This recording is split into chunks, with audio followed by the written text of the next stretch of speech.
നമസ്കാരം നമസ്കാരം നമസ്കാരം എല്ലാവർക്കും നമസ്കാരം. വരൂ വരൂ, എല്ലാവരും വരൂ.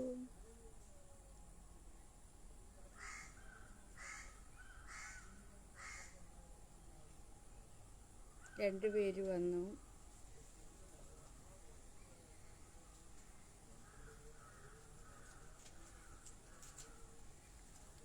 നിങ്ങളുടെ എല്ലാവരുടെയും കമൻറ്റുകൾ, എല്ലാവരും വരിക. നിങ്ങളുടെ വാക്കുകൾ എൻ്റെ യൂട്യൂബ് ചാനലുകളിൽ ഓടി നടക്കുന്നു.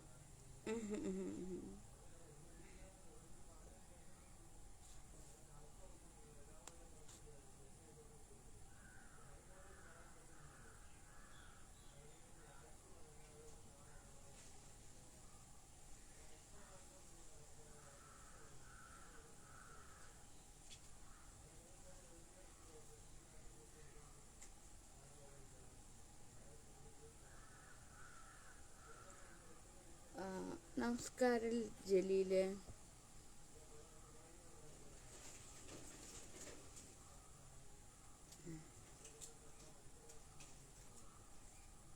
അപ്പോൾ നിങ്ങളുടെ എല്ലാവരുടെയും കമൻസുകൾ എൻ്റെ ഇതര യൂട്യൂബ് ചാനലുകളിൽ ഞാൻ എടുത്ത് അരുൺ അബി, നമസ്കാരം അരുൺ അബി, ഞാൻ എടുത്ത് ആഡ് ചെയ്തിട്ടുണ്ട്.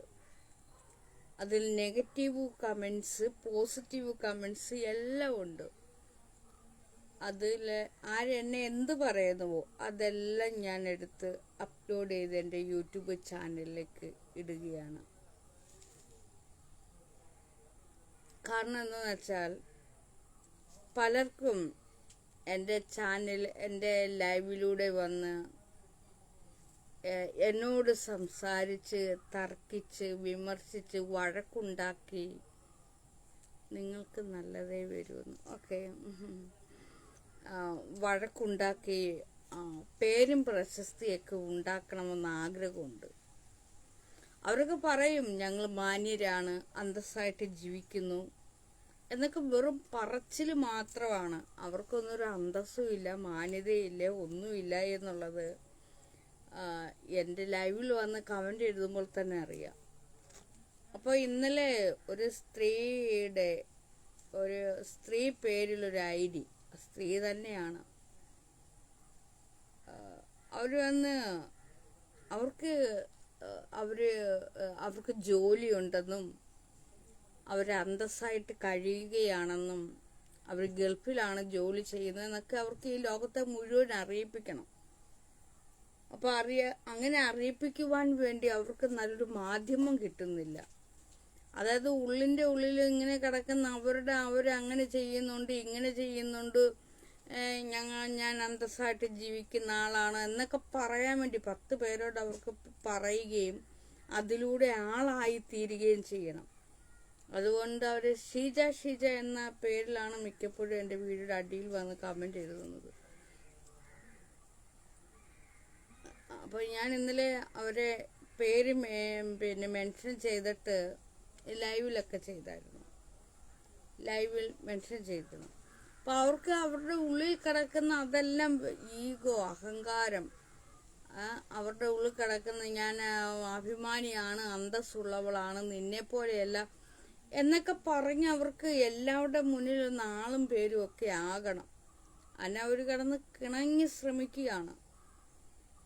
അപ്പോൾ അവരുടെ കമൻ്റ് എല്ലാം ഞാൻ എടുത്ത് യൂട്യൂബ് ചാനലിൽ ഇട്ടിട്ടുണ്ട്. എന്നിട്ട് പറയുന്നുണ്ട്, നിന്നെ ആർക്കും ഇഷ്ടമല്ല,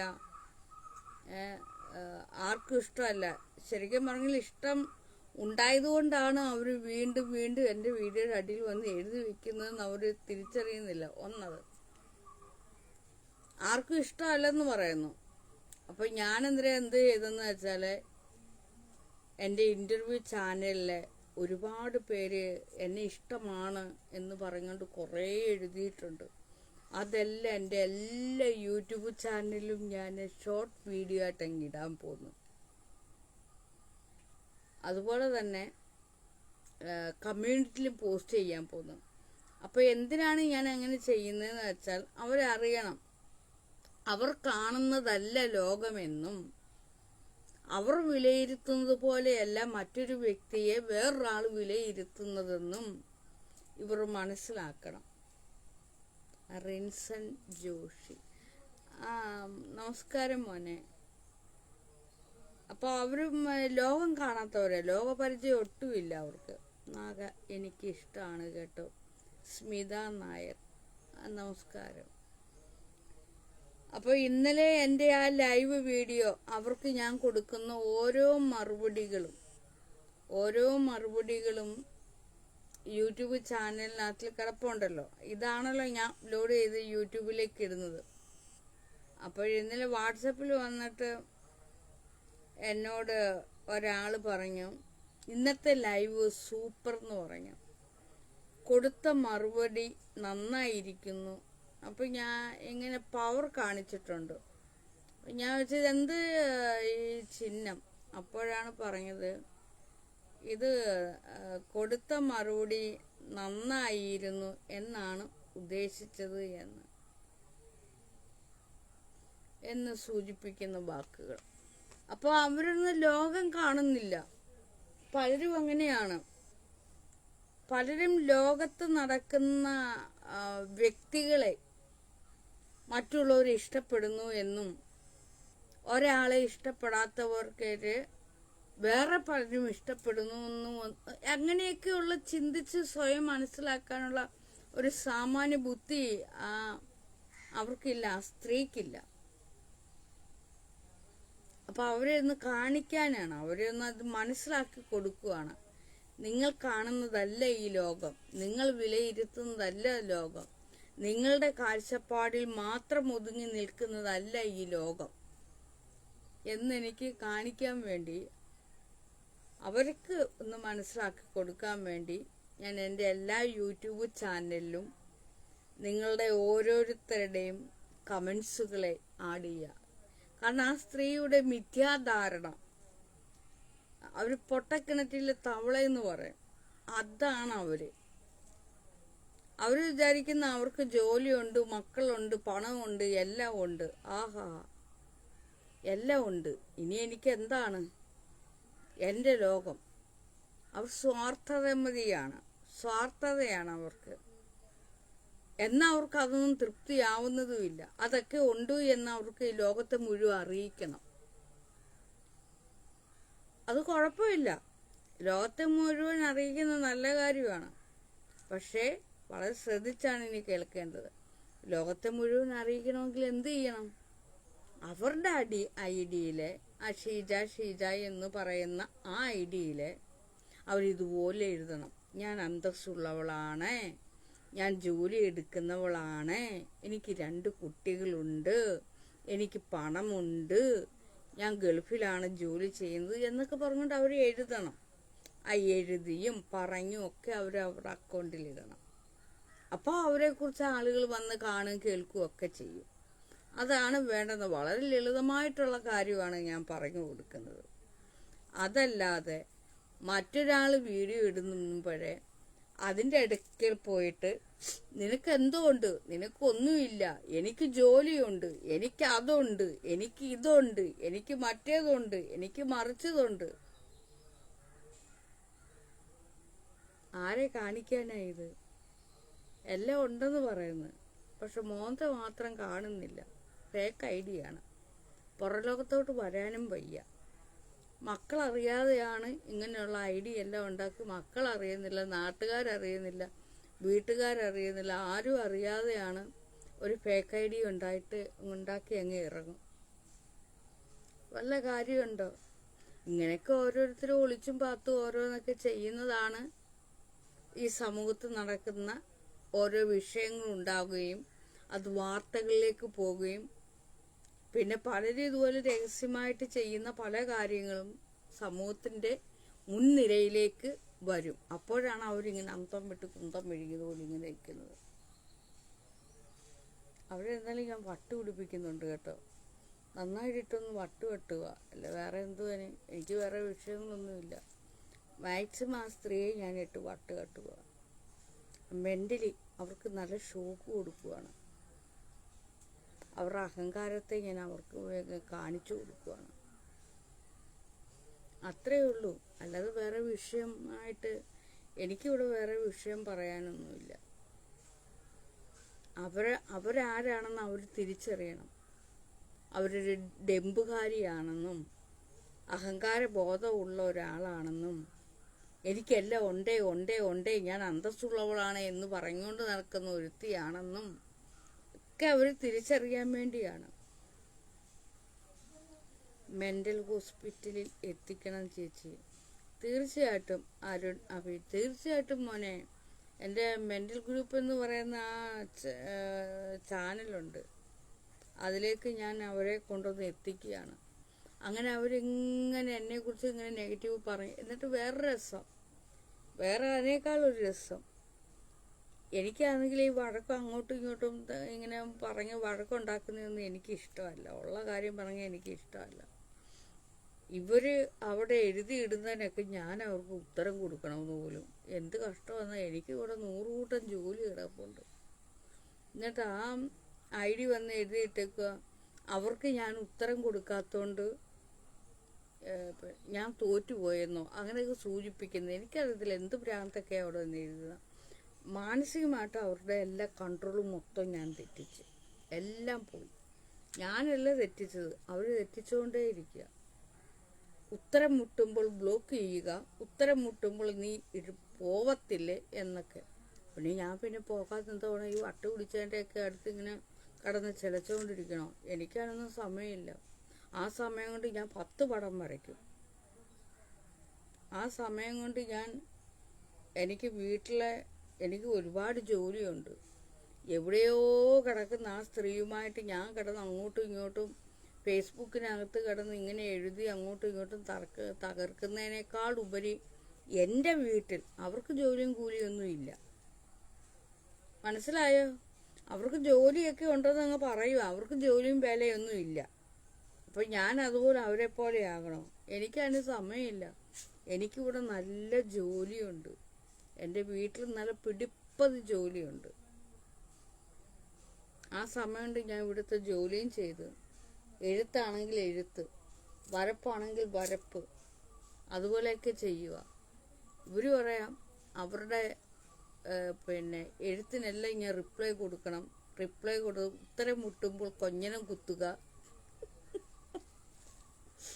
എനിക്ക് ചിരി വരുന്നത്. സത്യം പറഞ്ഞാൽ അവർക്ക് കാര്യം പറയാൻ ആരുമില്ല. ഇങ്ങനെ ചില മനുഷ്യരിങ്ങനെ അവർക്ക് ഇങ്ങനെ കാര്യം പറയണം, ആരെങ്കിലും കണ്ട് കാര്യം പറയണം. അവരുടെ ഡെമ്പ് മുഴുവൻ ഇങ്ങനെ പറയണം. അവരുടെ പൊങ്ങച്ചവും ഡെമ്പും അഹങ്കാരവും എല്ലാം പറയണം. പറഞ്ഞു തീർക്കാനായിട്ട് ഒരാളിനെ വേണം. ഇവരത് എന്നെയാണ് നോക്കിയത്. പക്ഷെ ഞാൻ അവർക്ക് വരുതിക്ക് ചെല്ലുന്നില്ല. ഞാൻ പുലിനെ എടുത്ത് ബ്ലോക്ക് ചെയ്ത് കളയും.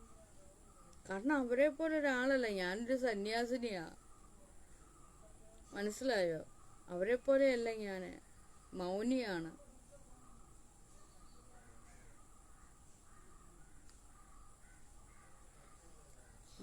ജോലി ഉണ്ടെങ്കിൽ പോയി ജോലി ചെയ്യൂ. എന്തിനാ കുണുകുണുന്ന് പറയുന്നത്? നീ ഭയങ്കര വിഡ്ഢിയാണ്. ഇനി നിന്റെ വിഡ്ഢിത്തരം ഞാൻ പറയാം. എൻ്റെ ജോലി എന്ന് പറയുന്നത് ഇത് തന്നെയാണ്, സംസാരമാണ്. ലോകത്തിലെ ഏറ്റവും മികച്ച ഒരു കല ഉണ്ട്. അത് ഡിലീറ്റ് ചെയ്ത് കളയും കേട്ടോ, പേടിച്ചിട്ടാ. എൻ്റെ ജോലി എന്ന് പറയുന്നത് ഇതാണ്. സംസാരം എന്നതൊരു കലയാണ്. സംസാരം ഒരു കലയാണെന്ന് ഈ ലോകത്ത് ആദ്യമായിട്ട് പറഞ്ഞൊരു വ്യക്തി ഗുരു നാഗാസൈരന്ദരി ദേവിയാണ്. എന്നാൽ ആ സംസാര കലയെ വേണ്ട വിധം ഉപയോഗിക്കണം. ഇത് ലൈവാണ്. ഈ ലൈവിനെ ഞാൻ വേണ്ട വിധത്തിലാണ് ഉപയോഗിക്കുന്നത്. അല്ലാതെ വെറുതെ ഇവിടെ ആളുകൾ വരുമ്പോൾ സംസാരിച്ച് കളയുകയല്ല. മണി ഒന്ന് ചൂടാക്കിയതാ, പേടിച്ചിട്ടല്ലെന്ന്. നീ അങ്ങനെ ചൂടാക്കണ്ട. നിന്നെപ്പോലുള്ളതിനെയൊക്കെ ആര് മൈൻഡ് ചെയ്യുന്നു? നിന്റെയൊക്കെ വിഡ്ഢിത്തരത്തെ മറ്റുള്ളവർ കാണുകയും കേൾക്കുകയും ചെയ്യുകയാണ്. മനസ്സിലായോ? ഇതെൻ്റെ ജോലിയാണ്. സംസാരം എന്നത് ജോലിയാണ്. സിനിമാക്കാർക്കോ സീരിയലുകാർക്കോ ഒന്നും ഇതുവരെ അറിയത്തില്ലായിരുന്നു, പക്ഷെ അവരൊക്കെ തന്നെ ആ ജോലി ചെയ്യുന്നുണ്ട്. ഡബ്ബിങ് മനോഹരമായൊരു കലയാണ്. ഡബ്ബിങ് ആർട്ടിസ്റ്റുകളെ കേട്ടിട്ടില്ലേ? ഞാനിതൊക്കെ പറഞ്ഞു വെക്കുമ്പോഴാണ് ആളുകൾ വരെ മനസ്സിലാക്കുന്ന, അയ്യോ ശരിയാണല്ലോ നാഗ പറയുന്നതെന്ന്. ഡബ്ബിങ് ആർട്ടിസ്റ്റുകൾ, അതുപോലെ പാട്ട്, അതുപോലെ പ്രഭാഷണങ്ങൾ, അതൊക്കെ വെറുതെ വന്ന് പറയുകയാണെന്നാണ് നിങ്ങൾ കരുതുന്നത്? ഇത് തന്നെ എൻ്റെ ജോലിയാണ്. ഈ സംസാരം എൻ്റെ ജോലിയാണ്. ആ ജോലി ഞാൻ വളരെ കൃത്യമായിട്ട് ചെയ്ത് ഞാനിത് യൂട്യൂബിലേക്ക് അപ്ലോഡ് ചെയ്യുകയാണ്. അതിൽ നിന്നും കിട്ടുന്ന ഒരു വരുമാനമാണ് ഞാനിവിടെ ഉപയോഗിക്കുന്നത്. മനസ്സിലായോ? അപ്പോൾ ഇനിയെങ്കിലും മനസ്സിലാക്കുക. മനസ്സിലായോ? നിങ്ങളെപ്പോലുള്ളവർക്ക് മറുപടി തരാൻ ബുദ്ധിമുട്ടുണ്ട്, ഇഷ്ടമില്ല. ആദമിന് ഞാൻ മറുപടി തരില്ല. കുറച്ച് സ്റ്റാൻഡേർഡ്, കുറച്ച് നല്ല വിവരവും വിദ്യാഭ്യാസവും ഉണ്ടായിട്ട് വാ. കുറച്ച് അഭിമാനം ഉള്ളിലുണ്ടാക്കുക. എന്നോട് സംസാരിക്കാനുള്ള ഒരു ക്വാളിറ്റി ഉണ്ടാക്കിയിട്ട് വാ. അല്പമെങ്കിലും ഇത്തിരി ബുദ്ധിയും വിവരവും ഉണ്ടാക്കിയിട്ട് എന്നോട് വന്ന് സംസാരിക്കുക. അല്ലാതെ ഇങ്ങനെയുള്ള ഒരു വിഡ്ഢിയോട് സംസാരിക്കാൻ എനിക്ക് കഴിയില്ല. എന്നോട് സംസാരിക്കുമ്പോഴേ ഒരല്പമെങ്കിലും മാന്യത വേണം, അഭിമാനം വേണം. ആ സംസാരിക്കുന്ന ആളിനോട് മര്യാദ പുലർത്തണം, മാന്യത പുലർത്തണം, അല്പം ബഹുമാനം കീപ്പ് ചെയ്യണം. അല്ലാതെ ആരുടെയെങ്കിലും മുമ്പിലോട്ട് ചെന്ന് നിന്ന് സംസാരിക്കാൻ എനിക്ക് പറ്റില്ല. ഞാൻ അന്തസ്സും അഭിമാനവും ഒക്കെ ഉള്ളവളാണ്. അതുകൊണ്ട് നിൻ്റെ അപ്പോഴുള്ളതിനെയൊക്കെ ഞാൻ എന്താ ചെയ്യുന്നതെന്ന് വെച്ചാൽ എൻ്റെ മെൻ്റൽ ഗ്രൂപ്പിലേക്ക്, ഹോസ്പിറ്റലിലേക്ക് കൊണ്ടങ്ങിടുകയാണ് ചെയ്യുന്നത്. കാരണം നിനക്കൊന്നും മാന്യത എന്താണെന്നും അറിയത്തില്ല, അഭിമാനം എന്താണെന്നും അറിയത്തില്ല, ബുദ്ധിയില്ല, ബോധമില്ല. ഈ ലൈവിൽ ഞാൻ എന്താണ് പറയുന്നതെന്ന് പോലും അറിയത്തില്ല. എൻ്റെ ലൈവ് എന്തിനാണെന്ന് പോലും നിനക്കറിയില്ല. അത് ഞാൻ എന്തിനാണ് ഈ ലൈവ് ചെയ്യുന്നത് എന്നെങ്കിലും ഒന്ന് മനസ്സിലാക്കാനുള്ള സാമാന്യ ബുദ്ധിയെങ്കിലും ഒന്ന് വേണം. മനസ്സിലായോ? ഞാൻ എന്തിനാണ് ഈ ലൈവ് ചെയ്യുന്നതെന്ന് മനസ്സിലാക്കാനുള്ള ഒരു സാമാന്യ ബുദ്ധി എങ്കിലും വേണം. ഒരു പെണ്ണായാലും ആണായാലും നിനക്കതില്ല. നീ വെറും നിന്റെ കഴിവുകേടിനെ നീ ആദ്യം മനസ്സിലാക്കുക. നിനക്ക് എന്തൊക്കെയാണ് കഴിവുകേട്? അതായത് ഒരാളൊരു ലൈവ് ഇടുമ്പോൾ ആ ലൈവ് എന്തിനു വേണ്ടി ഉള്ളതാണ് എന്ന് മനസ്സിലാക്കാനുള്ളൊരു കഴിവെങ്കിലും, ഒത്തിരി വിവരമെങ്കിലും ആദ്യം ഉണ്ടാക്കണം. അതാണ് വേണ്ടത്. അത് ജീവിച്ചിരിക്കുമ്പോഴേ ഈ കഴിവുകളൊക്കെ, ഈ അറിവൊക്കെ നമുക്ക് ഉണ്ടാക്കാൻ കഴിയുള്ളൂ. മനുഷ്യനെന്ന് പറഞ്ഞാൽ ഒരല്പം ആയുസ്സേ ഉള്ളൂ. അത് വാർദ്ധക്യം വരെയൊന്നും ചിലപ്പോൾ ചെന്നെത്തത്തില്ല, അതിന് മുമ്പേ തീർന്നു പോകുന്നവരുണ്ട്. അപ്പോൾ എന്താണ് ചെയ്യേണ്ടത്? നമ്മളെപ്പോഴും ഓർക്കണം. ചിലർ പറയും,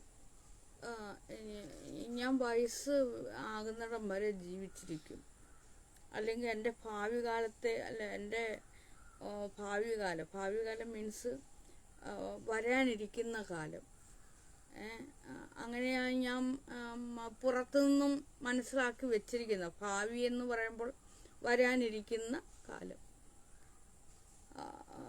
ഭൂതകാലം എന്ന് പറയുമ്പോൾ കഴിഞ്ഞു പോയത്, വർത്തമാനകാലം എന്ന് പറയുമ്പോൾ നിലവിലുള്ളത് എന്നൊക്കെയാണ് പുറത്തുനിന്ന് ഞാൻ മനസ്സിലാക്കിയെടുത്ത കാര്യങ്ങൾ. അപ്പോൾ എൻ്റെ ഭാവി ഇനി വരാനുള്ള കാലത്തെക്കുറിച്ച് പലരും ചിന്തിച്ച് അന്ന് പിന്നെ എന്താ നല്ല കാലം വരുമെന്ന് പറഞ്ഞുകൊണ്ട് കുറേ പേര് ജീവിക്കും. കറക്റ്റല്ല. ഓരോ നിമിഷവും നമ്മൾ ജീവിക്കണം. അന്നെന്നുള്ള ജീവിതം സന്തോഷകരമാക്കണം. ഭാവിയെപ്പറ്റി ആലോചിച്ച് നിങ്ങൾ സമയം കളയരുത്. എന്നാൽ ഇങ്ങനെ ആലോചിക്കുന്നതിന് വലിയ കുഴപ്പമൊന്നുമില്ല, ആലോചിച്ചോളൂ. പക്ഷെ ആലോചിച്ചുകൊണ്ട് ഇങ്ങനെ ഇരിക്കുന്നുണ്ട്, എൻ്റെ ഭാവി കാലം. എനിക്കത് ചെയ്യണം, ഇത് ചെയ്യണം, മറ്റേ ചെയ്യണം. ആ ചെയ്യണം, അത് ചെയ്യണം, ഇത് ചെയ്യണം, മറ്റേ ചെയ്യണം. ആ ചെയ്യണം എന്ന് പറഞ്ഞുകൊണ്ടിരിക്കുന്ന ആ നിമിഷത്തിൽ തന്നെ നിങ്ങളത് ചെയ്യണം. മനസ്സിലായോ? അങ്ങനെയൊക്കെയാണ് ചെയ്യേണ്ടത്. ഇതൊക്കെ പറഞ്ഞു തരാൻ ഞാൻ മാത്രമേ ഉള്ളൂ. ഇതൊക്കെ സിമ്പിൾ കാര്യം, ആരും ഇതൊന്നും പറഞ്ഞു തരത്തില്ല. എൻ്റെ ഈ സിമ്പിൾ കാര്യമൊക്കെ നിങ്ങൾ കയറി അങ്ങ് പിടിക്കണം കേട്ടോ. അതായത് ഒരാളിങ്ങനെ ആലോചിച്ചുകൊണ്ടിരിക്കുക, എനിക്കിനി എൻ്റെ ഇത്ര വയസ്സ് ചെല്ലുമ്പോൾ എനിക്കത് ചെയ്യണം, അത്ര വയസ്സാകുമ്പോൾ അത് ചെയ്യണം, മറ്റേ അത്രയും കൂടെ വയസ്സാകുമ്പോൾ എനിക്ക് ഇത് ചെയ്യണം, ആ വയസ്സാകുമ്പോൾ ഇങ്ങനെ ചെയ്യണം, വയസ്സാകുമ്പോൾ അങ്ങനെ ചെയ്യണം, എൻ്റെ ഇത്രാമത്തെ വയസ്സിൽ ഇങ്ങനെ ചെയ്യണം. അങ്ങനെ കരുതിക്കൊണ്ടിരിക്കാതെ നിലവിലുള്ള ഏത് വയസ്സാണോ ആ വയസ്സിൽ നിങ്ങൾക്ക് ചെയ്യാൻ പറ്റുന്നത് ചെയ്യുക. അത്രേ എനിക്ക് പറഞ്ഞു തരാൻ പറ്റുള്ളൂ. കാരണം എന്താണെന്ന് വെച്ചാൽ അടുത്ത നിമിഷം നിങ്ങൾക്ക് എന്ത് സംഭവിക്കുന്നു എന്നറിയില്ല. ചിലപ്പോൾ പെട്ടെന്നൊരു തളർച്ച വരികയാണ്, നിങ്ങളങ്ങ് വീണു പോകും. എന്ത് ചെയ്യും? ഭാവി കാലത്തെ പറ്റി ആലോചിച്ചുകൊണ്ട് നടന്നുകൊണ്ട് എവിടെയെങ്കിലും എത്തുന്നുണ്ടോ? അതുകൊണ്ട് ഓരോ നിമിഷവും ചെയ്യാനുള്ള കാര്യങ്ങൾ ചെയ്യുക. അത്രയ്ക്ക് എനിക്ക് പറയാൻ പറ്റുള്ളൂ. ഇതേ ഉള്ളൂ എനിക്ക് പറഞ്ഞു തരാനുള്ളത് നിങ്ങളോടൊക്കെ. ഇതെല്ലാം ഓർമ്മപ്പെടുത്തലുകളാണ്. ഞാൻ അന്നൊക്കെ ഓരോ കാര്യങ്ങളും ചെയ്തത് കൊണ്ടാണ് ഇന്നെനിക്ക് ഈ ലൈവിലൂടെ വന്ന് ഇത് പറയാൻ പറ്റുന്നത്. ഞാൻ അന്നും ഇതുപോലെ ഇങ്ങനെ ഓരോന്നൊക്കെ ആലോചിച്ചുകൊണ്ടിരുന്നതിൻ്റെ സമയം കളഞ്ഞായിരുന്നെങ്കിൽ നിങ്ങളൊന്നും ഈ നാഗാസൈരന്തി കാണത്തില്ലായിരുന്നു. ഞാനിപ്പോൾ അന്നേരം ഇങ്ങനെ ആലോചിച്ചുകൊണ്ടിരുന്ന സമയമൊന്നും കളയത്തില്ലായിരുന്നു. അന്നേരമുള്ള കാര്യങ്ങൾ ഞാൻ അന്നേരം തന്നെ ചെയ്തു കിട്ടും. ഇപ്പം എനിക്ക് പടം വരയ്ക്കണമെന്നുണ്ടെങ്കിൽ ഞാനിങ്ങനെ ആലോചിക്കത്തില്ല, എനിക്ക് കുറേ പടം വരയ്ക്കണം, കുറേ പടം വരച്ചിട്ട് എനിക്കങ്ങനെ എല്ലാം ചെയ്യണം. അത് ആലോചിച്ച് സമയം കളയില്ല. അതിന് പകരം ഞാൻ എന്ത് ചെയ്യും? അതിന് മുമ്പേ ഞാൻ ആ ആലോചിക്കുന്ന സമയം കൊണ്ട് ഞാൻ പടം വരയ്ക്കും. ഞാൻ വലിയൊരു മിടുക്കത്തിയായിരുന്നു.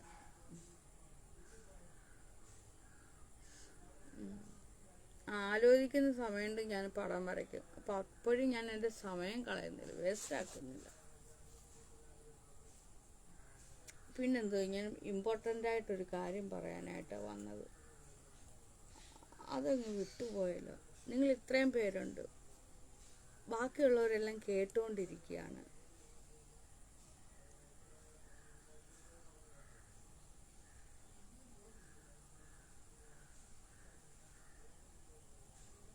ഞാൻ എന്തോ ഒരു കാര്യം പറയാൻ വന്നു.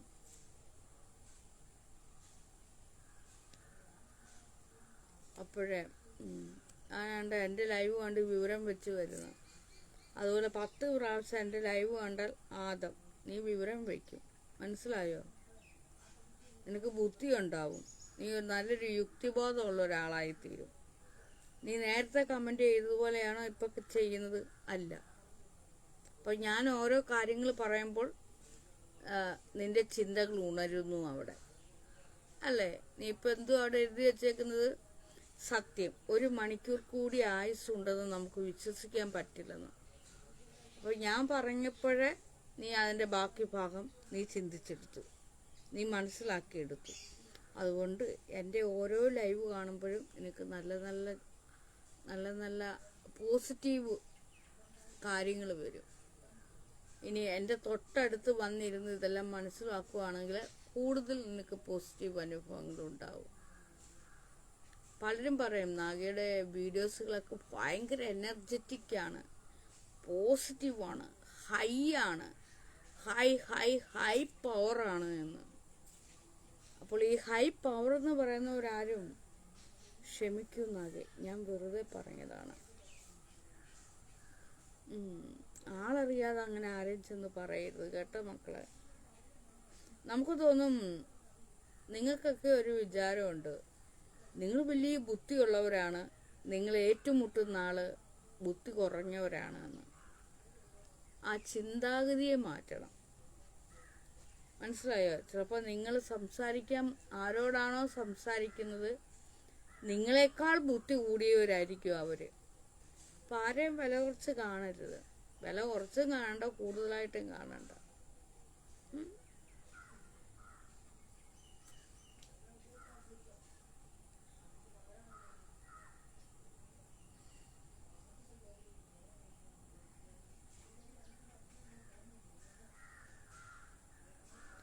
അപ്പോൾ ഞാൻ നിർത്തുന്നു. ആർക്കെങ്കിലും എന്തെങ്കിലും? സുമാ സജി ഹായ് നാഗ, സുഖമാണോ? സുഖമാണല്ലോ മോളു. സുമ, നിങ്ങളുടെ ചേച്ചി സത്യത്തിൽ ആത്മാവെന്ന ഒന്നുണ്ടോ? പറയൂ. അരുൺ അബി. ആഹാ, രസകരമായൊരു ചോദ്യം വന്നു. വളരെ രസകരം. കളിക്കാം, നമുക്ക് ആത്മാവുണ്ടോ ഇല്ലയോ എന്ന് കളിക്കാം. ഈ ലൈവിലൂടെ കളിക്കാം. ഓക്കെ, വരൂ. അരുൺ അബി, ചേച്ചി സത്യത്തിൽ ആത്മാവെന്ന ഒന്നുണ്ടോ? പറയൂ. നിങ്ങൾക്ക് എന്ത് തോന്നുന്നു? നിങ്ങൾക്കില്ലെന്ന് തോന്നുവാണെങ്കിൽ ഇല്ല, ഉണ്ടെന്ന് തോന്നുവാണെങ്കിൽ ഉണ്ട്. ഞാനൊരു കാര്യം ചോദിക്കുന്നു, നിങ്ങളിപ്പോൾ ജീവിച്ചിരിപ്പുണ്ട് എന്ന് നിങ്ങൾക്ക് തോന്നുന്നുണ്ടോ? പറയക്കണ്ണ, അവിടെ എഴുതിയിട്ടോളൂ. നിങ്ങൾക്ക് ജീവനുണ്ട് എന്ന് നിങ്ങൾക്ക് തോന്നുന്നുണ്ടോ?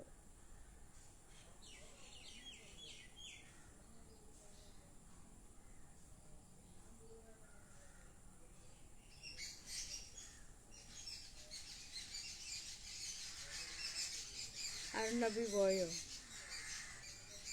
നിഷ്പ്രയാസം ആ ചോദ്യത്തിന് എന്താ ഉത്തരം തരാത്തത്? ഉണ്ടെന്ന് പറയൂ. നിങ്ങളിപ്പോൾ ജീവിച്ചിരിപ്പുണ്ടെന്ന് പറയൂ. ഉണ്ടെന്ന് പറയുന്നത് നിങ്ങൾ ജീവിച്ചിരിക്കുന്നത് കൊണ്ടല്ലേ നിങ്ങൾക്ക് ഇങ്ങനെ ചോദിക്കാൻ തോന്നുന്നത്. അപ്പോൾ ആത്മാവ് ആരാണ്? ഞാൻ തന്നെയാണ്. അതായത് നിങ്ങൾ തന്നെയാണ് ആത്മാവ്. ശരീരവും ആത്മാ. എസ് ചേച്ചി. അപ്പോൾ നിങ്ങൾ ജീവിച്ചിരിക്കുന്നത് കൊണ്ടല്ലേ ആത്മാവിനെ കുറിച്ച് സംസാരിക്കുന്നത്. നിങ്ങൾ ജീവിച്ചിരുന്നില്ല എന്നുണ്ടെങ്കിൽ ആത്മാവിനെ കുറിച്ച് നിങ്ങൾ സംസാരിക്കുമോ? ഇല്ല. അപ്പോൾ നിങ്ങൾ ജീവിച്ചിരിക്കുന്നു, ആത്മാവിനെ കുറിച്ച് സംസാരിക്കുന്നു. അപ്പോൾ ആത്മാവ് ഉണ്ടോ ഇല്ലയോ? ഉണ്ട്.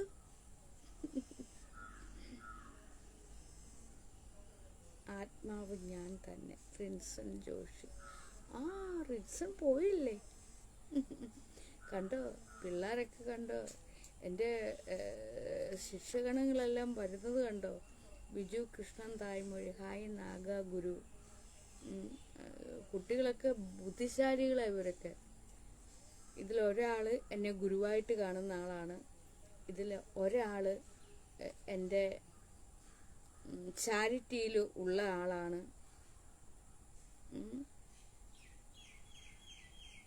അപ്പം ആത്മാവുണ്ട്. ആത്മാവ് ജീവനുണ്ടായതുകൊണ്ടാണ് നമ്മൾ ഇതിനെക്കുറിച്ചൊക്കെ സംസാരിക്കുന്നത്. നമ്മുടെ ജീവൻ പോയാൽ നമ്മൾ ഇതിനെക്കുറിച്ച് അങ്ങനെ സംസാരിക്കുമോ? ഇല്ല. ആത്മാവുണ്ട്, അത് ഞാൻ തന്നെയാണ്. സ്വയം പറഞ്ഞു നോക്കൂ. ഞാൻ പറയാറില്ലേ, ഇതൊരു രസകരമായ കളിയാണെന്ന്. ആ രസകരമായ കളി കളിക്കൂ നിങ്ങൾ. ഞാൻ ആത്മാവാകുന്നു എന്ന് പറഞ്ഞു നോക്കൂ. അതിങ്ങനെ തുടരെ മന്ത്രം പോലെ പറയണം. അപ്പോൾ ഞാൻ ആത്മാവാകുന്നു, ഞാൻ ആത്മാവാകുന്നു. രസകരമായ ഒരു കളിയിലൂടെ ഞാൻ ആത്മാവാകുന്നു, ഞാൻ ആത്മാവാകുന്നു. അങ്ങനെ പറഞ്ഞ് നമ്മുടെ ഉള്ളിൽ നിന്നും ആത്മാവ് ഉണരും. ആത്മവിശ്വാസം എന്നൊക്കെ പറയില്ലേ, എൻ്റെ ആത്മവിശ്വാസം. ആത്മാവിൽ വിശ്വാസം അർപ്പിക്കുക. ഉള്ളിനെ നിങ്ങൾ തന്നെ നിങ്ങളിൽ വിശ്വാസം അർപ്പിക്കുക എന്ന് സാരം. ആത്മാവിൽ വിശ്വാസം അർപ്പിക്കുക എന്ന് പറഞ്ഞാൽ നിങ്ങളിൽ വിശ്വാസം അർപ്പിക്കുക എന്ന് സാരം. വളരെ സിമ്പിളായിട്ടുള്ള കാര്യങ്ങളാണ് ഞാൻ പറയുന്നത്. ചേച്ചി, മരിച്ചു കഴിഞ്ഞാൽ പ്രേതമുണ്ടെന്ന് പറയുന്നത് സത്യമാണോ? പ്രേതമുണ്ടെന്ന് തോന്നിയാൽ പ്രേതമുണ്ട്. ശരിക്കും ഞാൻ പ്രേതത്തെ കണ്ടിട്ടുണ്ട്.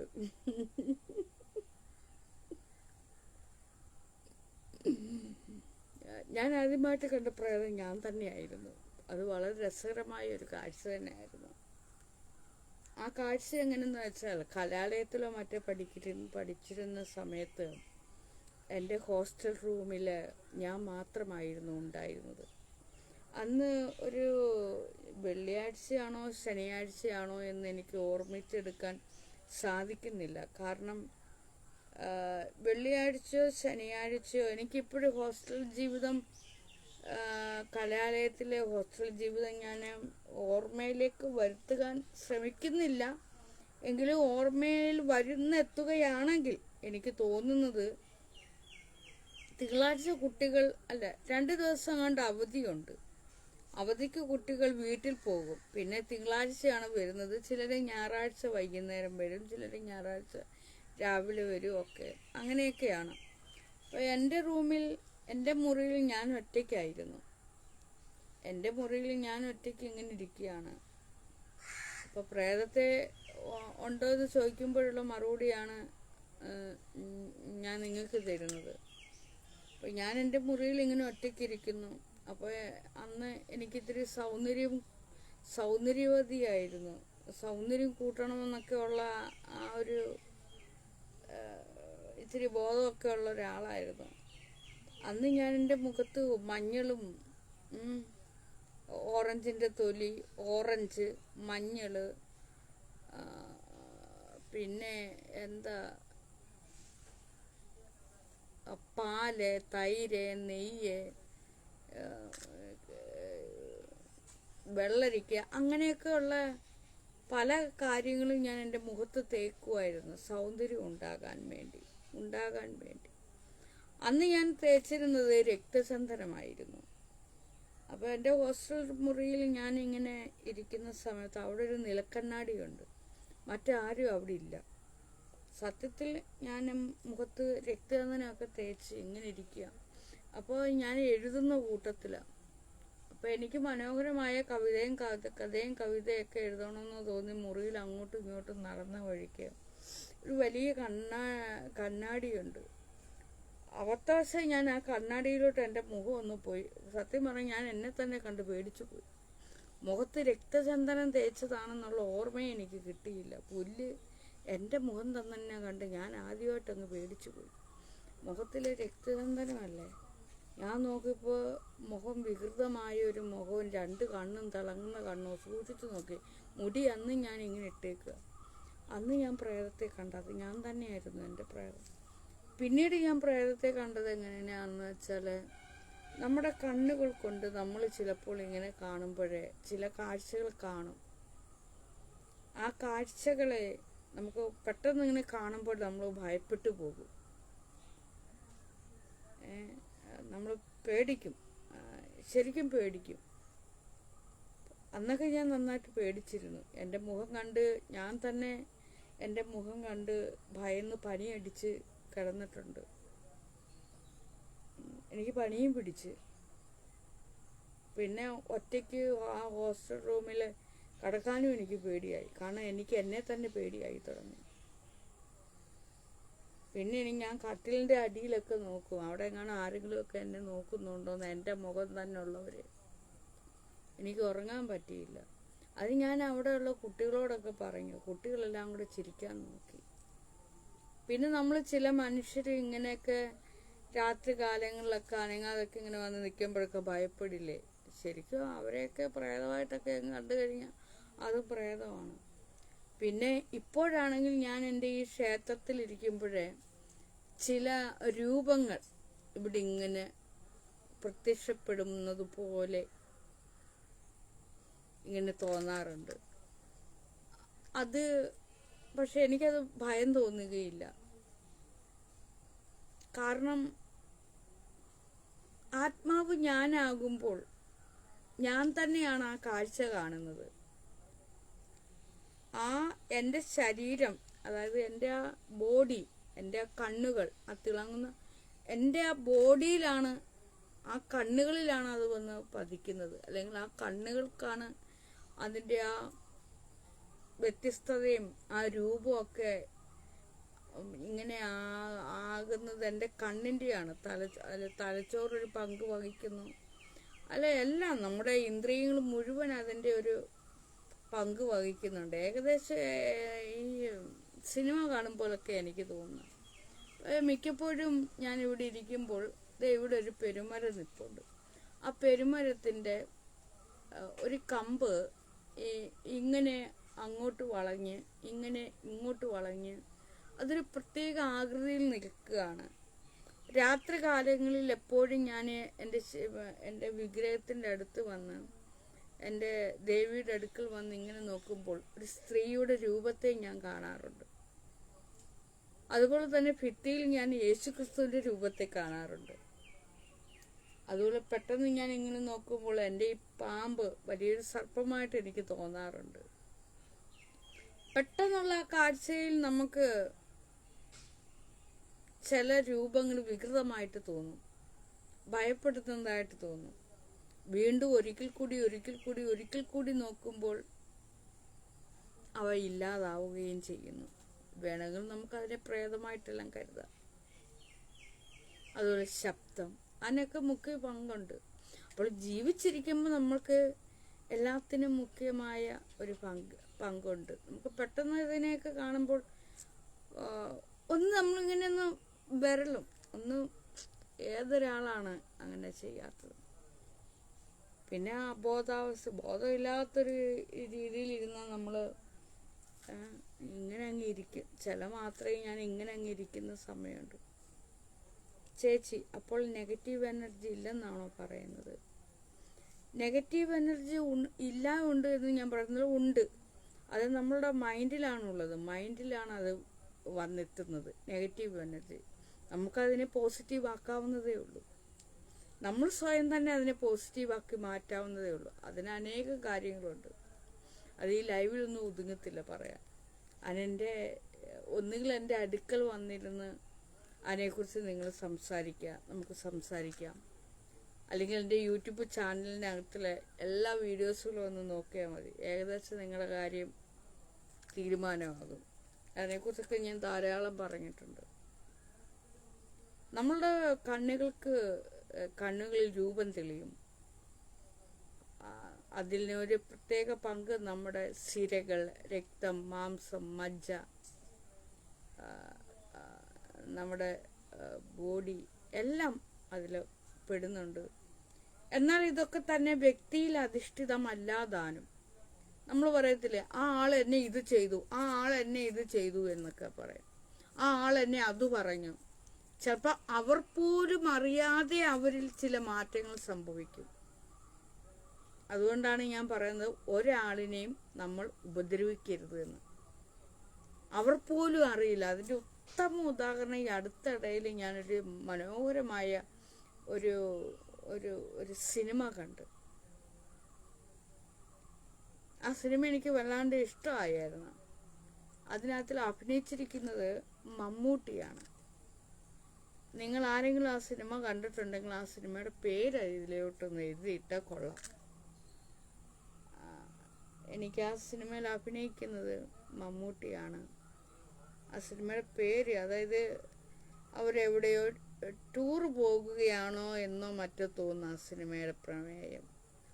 ഞാൻ ഈ കഥ ഒന്നും എൻ്റെ ഓർമ്മയിൽ നിൽക്കത്തില്ല. എവിടെയോ അവർ യാത്ര പോകുന്നു. ഇടയ്ക്ക് തമിഴ്നാടിൻ്റെ ഇടയ്ക്കെങ്ങാണ്ട് വെച്ച് മമ്മൂട്ടിക്ക് എന്തോ ആ കഥാപാത്രത്തിന്, മമ്മൂട്ടി എന്ന ആൾക്കല്ല, അദ്ദേഹം ചെയ്യുന്ന കഥാപാത്രം അത് വളരെ ഭംഗിയായിട്ട്, വളരെ മിടുക്കായിട്ട് അദ്ദേഹം അത് അഭിനയിച്ചു എന്നുള്ളതാണ്. ആ ബസ്സിൻ്റെ ഉള്ളിൽ നിന്നും അദ്ദേഹം എന്തോ വെളിയിലിറങ്ങുന്നു. പിന്നെ അദ്ദേഹം ലക്ഷ്യബോധം ഇല്ലാതെ പോവുകയാണ്. ശരിക്കും ആ വ്യക്തിയിലല്ല ആ മാറ്റം സംഭവിക്കുന്നത്, അദ്ദേഹത്തിൻ്റെ മൈൻഡിനാണ് ആ മാറ്റം സംഭവിച്ചത്. അതാണ് ഞാൻ പറയുന്നത്, ഒരു വ്യക്തിയെ നമ്മൾ ഒരിക്കലും ഉപദ്രവിക്കരുത്. ഒരു മൃഗങ്ങളെ പോലും ഉപദ്രവിക്കരുത്. പക്ഷെ ഒരു പട്ടി, പൂച്ച അവയൊന്നും ഉപദ്രവിക്കില്ല. കാരണം ആ ശരീരത്തിനല്ല മാറ്റം ഉണ്ടാകുന്നത്, മനസ്സിനാണ് മാറ്റം ഉണ്ടാകുന്നത്. ആ മനസ്സിന് മാറ്റം ഉണ്ടാകുമ്പോൾ അവരത് ചെയ്യുന്നത് എന്താണെന്ന് അവർക്ക് പോലും അറിയില്ല. അപ്പോൾ ആ കഥാപാത്രം, ആ മമ്മൂട്ടി എന്ന് പറയുന്ന ആൾ വളരെ മനോഹരമായിട്ട് അവതരിപ്പിച്ച, ആ പേരെനിക്കറിയില്ല. അപ്പോൾ ആ കഥാപാത്രം, ആ ദേഹത്തെ അല്ല, വ്യക്തിയല്ല, ആ വ്യക്തിയിൽ നിന്നും ആ മനസ്സിനാണ് മാറ്റങ്ങൾ സംഭവിക്കുന്നത്. മനസ്സിന് മാറ്റങ്ങൾ സംഭവിച്ചിട്ട് അദ്ദേഹം തമിഴ്നാട്ടിൽ ചെന്നിട്ട് അദ്ദേഹം ഇങ്ങനെ സംസാരിക്കുകയാണ് തമിഴ് ഭാഷ. ചിലരൊക്കെ ഭാഷ നമ്മളിങ്ങനെ ഇരിക്കുമ്പോൾ നിങ്ങൾക്ക് തന്നെ തോന്നാറില്ലേ, ചിലരങ്ങനെയാണ്. ചിലപ്പോൾ അവർ പഠിച്ചിട്ടില്ലാത്ത ചില ഭാഷകൾ, അവ്യക്തമായ ഭാഷകൾ ചിലരിങ്ങനെ പറഞ്ഞുകൊണ്ടേയിരിക്കും. അവർ പോലും അറിയില്ല, ആ ദേഹം അറിയില്ല താൻ എന്തൊക്കെയാ പറയുന്നതെന്ന് ആ ദേഹത്തിന് അറിയാൻ കഴിയില്ല. എന്നാൽ അറിയുകയും ചെയ്യാം, പൂർണ്ണമായിട്ട് അറിയാം തനിക്ക് എന്തോ സംഭവിക്കുന്നുണ്ടോ അല്ലെങ്കിൽ സംഭവിച്ചുകൊണ്ടിരിക്കുന്നു എന്നറിയാം. ആ ദേഹത്തിനറിയാം തനിക്ക് എന്തോ സംഭവിക്കുന്നു, നേരത്തേനേക്കാൾ തനിക്ക് എന്തൊക്കെയോ സംഭവിക്കുന്നു അല്ലെങ്കിൽ സംഭവിച്ചുകൊണ്ടിരിക്കുന്നു എന്നുള്ളത് ആ ദേഹത്തിന് ബോധ്യമുണ്ട്. എന്നാൽ ചിലർക്കത് പെട്ടെന്ന് മനസ്സിലാക്കി എടുക്കാനും പ്രയാസമാണ്. ഇതെല്ലാം എനിക്കറിയാം. കാരണം എന്താ, എനിക്കിതൊക്കെ വന്നിട്ടുണ്ട്. നമുക്കെല്ലാം അറിയാം, നമുക്ക് നല്ല ബോധമുണ്ട്. പക്ഷെ നമ്മൾ അത് ആരോടാ പറയേണ്ടത്, ആരെയാണ് വിശ്വസിപ്പിക്കേണ്ടത് എന്നൊന്നും അറിയാൻ പറ്റാത്ത ഒരു വീർപ്പുമുട്ടലിൻ്റെ അവസ്ഥയിലേക്ക് എത്തും. അതൊരു വ്യക്തിയല്ല, അവരുടെ മനസ്സിന്, മൈൻഡിനാണത് സംഭവിക്കുന്നത്. കേട്ടോ? ഓക്കെ, നന്ദി, നമസ്കാരം. മെൻ്റലിസം പഠിക്കുക എന്ന് വെച്ചാലും മെൻ്റലിസം അറിയുക എന്ന് വെച്ചാലും അതൊരു വളരെ മനോഹരമായ ഒന്നാണ്, വളരെ സുന്ദരമാണ്. സുന്ദരമായ രീതിയിൽ കൈകാര്യം ചെയ്താൽ സുന്ദരമാണ്. പക്ഷേ അത് പറഞ്ഞു കൊടുക്കുമ്പോൾ അത് മനസ്സിലാക്കി എടുക്കാനുള്ള കഴിവും വേണം. ഒന്നാമത്തെ മെൻ്റലിസത്തിന് വേണ്ടത് എന്തെന്ന് വെച്ചാൽ അംഗീകരിക്കലാണ്.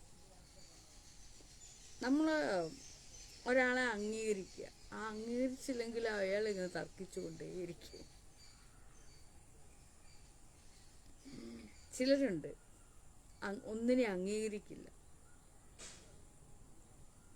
നമ്മളങ്ങ് അംഗീകരിക്കണം. അംഗീകരിച്ചില്ലെങ്കിൽ എന്താ കുഴപ്പം? നിങ്ങൾ പറയുന്നത് മറ്റൊരാളും അംഗീകരിക്കില്ല, അത്രേ ഉള്ളൂ. സിമ്പിൾ. നിങ്ങൾ മറ്റൊന്നിനെ അംഗീകരിച്ചില്ലെങ്കിൽ നിങ്ങൾ പറയുന്ന കാര്യത്തെ വേറൊരാളും അംഗീകരിക്കില്ല. പിന്നെ എന്തിനു ചേച്ചി മരിച്ചു കഴിഞ്ഞാൽ അവർക്ക് വേണ്ടി കർമ്മങ്ങൾ ചെയ്യുന്നത്?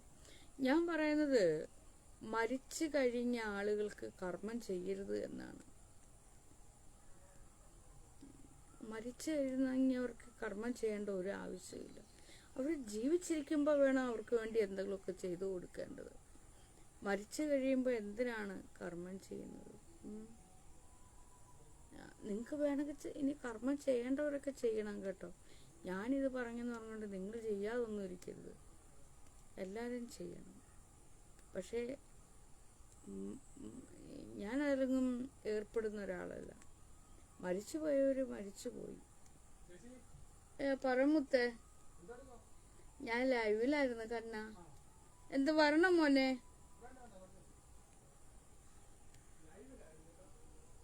പൊന്നിനെ ഫോൺ വേണ്ടിയിട്ടാണെങ്കിൽ എൻ്റെ ഫോണ് കൊണ്ടുവന്നോളൂ മുത്തേ. മോനെ ശ്രീമതേ പോയി.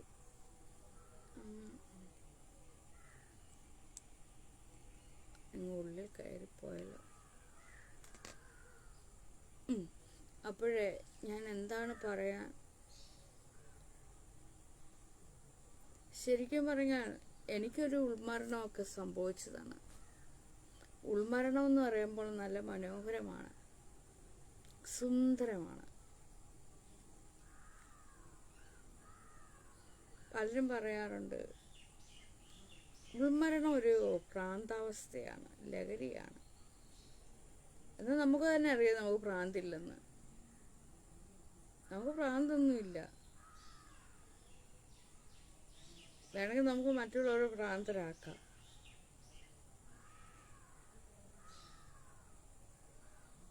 അപ്പോൾ ശരി, കുറേ നേരമായി ഞാനിവിടെ വന്നിരുന്ന് സംസാരിക്കാൻ തുടങ്ങിയിട്ട്. നമ്മൾ ജീവിച്ചിരിക്കുമ്പോൾ തന്നെ നമുക്കൊരു മരണമുണ്ട് കേട്ടോ. ആ മരണം സുന്ദരമായൊരവസ്ഥയാണ്. ആ മരണത്തെക്കുറിച്ചാണ് ഞാൻ കുറച്ച് മുമ്പ് പറയുന്നത്. ആ മരണം രണ്ട് രീതിയിലുണ്ട്. ഒന്ന്, നമ്മുടെ ബോഡി തളരുന്ന, അതൊരു മരണമാണ്. തളർന്ന് കിടപ്പാവും, അതൊരു മരണമാണ്. രണ്ട്, മൈൻഡ്, അതും മൈൻഡും മരിക്കപ്പെടും. നൻപകൽ നേരത്ത് മയക്കം. ലത്തീഫ് തഴവ. ആ മമ്മൂട്ടിയുടെ പടത്തിന്റെ പേരാണെന്ന് തോന്നുന്ന അദ്ദേഹം എഴുതി വെച്ചേക്കുന്നത്. നൻപകൽ നേരത്ത് മയക്കം. അത് സിനിമ പേരല്ലേ? അങ്ങനെയോ മറ്റോ ആണെന്ന് തോന്നുന്നു സിനിമയുടെ പേര്. അതാണോ സിനിമ പേരാണോ എഴുതിയത്? നൻപകൽ നേരത്ത് മയക്കം. അതോ ഇനി ഇങ്ങനെയോ മറ്റോ വരുന്ന സിനിമ പേരാണെന്ന് തോന്നുന്നു, എനിക്കറിയില്ല. വളരെ അതുപോലെ മോഹൻലാലിൻ്റെ ഒരു സിനിമയുണ്ട് ഓർമ്മ പോകുന്ന. അതൊക്കെ തന്നെ ആ സിനിമകളിലൂടെയൊക്കെ ഒരു മനുഷ്യൻ്റെ മാനസിക വികാരങ്ങളെയൊക്കെ ആ ചലച്ചിത്രകാര് അഭിനേതാക്കൾ വളരെ മികച്ച രീതിയിൽ അവിടെ പകർത്തി വയ്ക്കുന്നു എന്നുള്ളതാണ്. ഗുരു എന്ന സിനിമയിൽ മോഹൻലാൽ തൻ്റെ കഥാപാത്രത്തെ എത്ര മനോഹരമായിട്ട് പകർത്തി വെച്ചു. ഗുരു, പിന്നെ വടക്കുംനാഥൻ, പിന്നെ മമ്മൂട്ടിയുടെ ഈ ചിത്രം, പിന്നെ മമ്മൂട്ടിയുടെ മറ്റൊരു ചിത്രം ഉണ്ട്, ഒരു രാഷ്ട്രീയ നേതാവ്. പിന്നെ കുറേ മമ്മൂട്ടിയുടെ സിനിമ, അതെ അതെ ആ സിനിമ.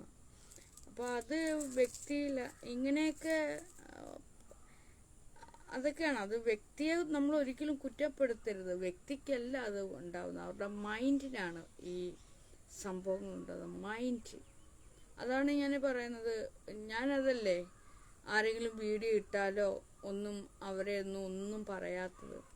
കാരണം ഓരോ മനുഷ്യൻ്റെ മാനസിക അവസ്ഥകൾ, വികാരങ്ങളെയാണ് അവർ ഈ യൂട്യൂബിലൂടെ ആയാലും ഫേസ്ബുക്കിലൂടെ ആയാലും സംസാരത്തിലൂടെ ആയാലും അവർ പ്രകടിപ്പിക്കുന്നത്. അത് ശരീരത്തിൽ നിന്നും വ്യക്തികളിൽ നിന്നും വ്യത്യസ്തമായിട്ട് ആ മൈൻഡിൽ വരുന്ന കാഴ്ചകളും ഒക്കെയും രണ്ടും വ്യത്യസ്തമാണ്. അത് ആത്മാവും മൈൻഡും എല്ലാം കൂടെ. നമുക്ക് ഇങ്ങനെ ഓരോ ലൈവിലും അതിനെക്കുറിച്ച് സംസാരിക്കാം കേട്ടോ. ഓക്കെ, നന്ദി, നമസ്കാരം.